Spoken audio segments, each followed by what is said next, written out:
মাতা ত্রিপুরা সুন্দরী মন্দিরে লাগু হতে যাচ্ছে বেশ কিছু নিয়ম। মন্দির চত্বরে শুধু নিরামিষ খাবার তৈরি সরবরাহ করতে পারবেন হোটেল থেকে শুরু করে ফাস্টফুড ও সব ধরনের ব্যবসায়ীরা।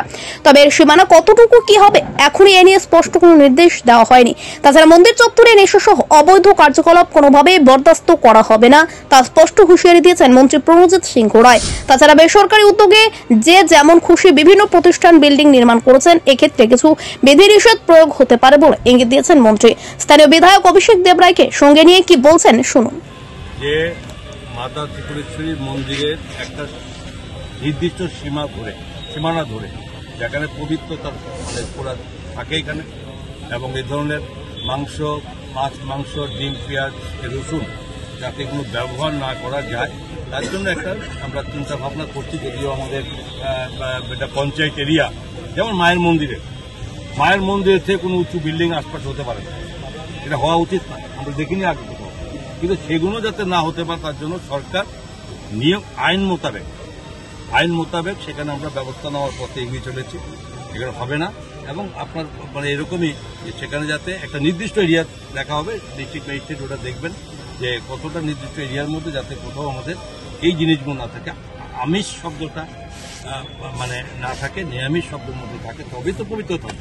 এটা অন্যান্য যেখানে বাইরে যাবেন এই ধরনের মন্দিরের আশপাশ তো আপনারা জানেন যে এটা মেনশন করে। আর একটা বিষয় কালার নিয়ে রাজনীতি গেরুয়াকরণ করা হচ্ছে সামাজিক মাধ্যমে ইতিমধ্যে লেখালেখি হচ্ছে, সেটা কি বলবো? আমার একটা কথা,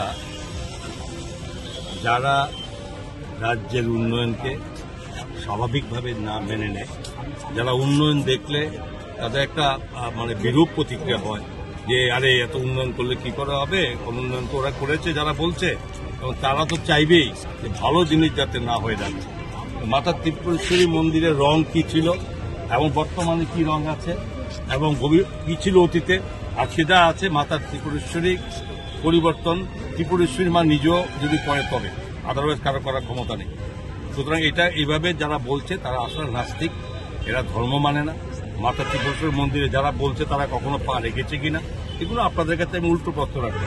তাদের বক্তব্য দেওয়া মানুষ চাইছে, এবং আপনারা ভালো করে জানেন যে মানুষের সংখ্যা আজকে কমপ্লিট আমরা এখনো মানে অফিসিয়ালি সূচনা করিনি, কিন্তু এর মধ্যে মানুষের সংখ্যা কত গুণ বেড়েছে, তো কত গুণ বাড়ছে, আগেও তো বাড়তে পারতো, আগে ছিল না একটা, আরো বাড়ছে, আরো আগামী দিনে তার কয়েক গুণ বাড়বে।